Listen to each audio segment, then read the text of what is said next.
Hello' guys, আপোনালোক কেনে আছে? সকলো দোৱা কৰোঁ আপোনালোক ভালে আছে। চাওক, মই আজি যাই আছোঁ শ্বিলং বাইপাছ। এতিয়া আমি পালোঁ বৰাপানী পথ পাম বুলি ভাবছোঁ। ভাৰ আগতে চাওক কি ঘটনা হৈছে, পথ দুৰ্ঘটনা হৈ গৈছে।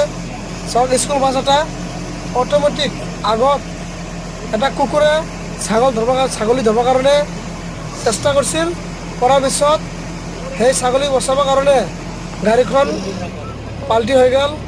পাল্টি হোৱাৰ পিছত চাওক উঠাব কাৰণে চেষ্টা কৰি আছে। চাওক আপোনালোকে কেনেকৈ উঠাব গাড়ীখন কৈ দিব কমেণ্টে।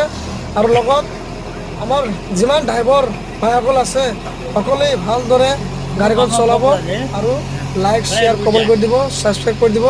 লগতে সকলো মানুহবিলাক দোৱা কৰক। দোৱা কৰাৰ পিছত গাড়ীখন ভালদৰে উঠে আৰু মানুহবিলাক যিবিলাক ক্ষতি হৈছে সেইবিলাক মানুহজনী সুস্থ শৰীৰ আকৌ স্কুলত যাব পাৰে। ধন্যবাদ, থেংক ইউ।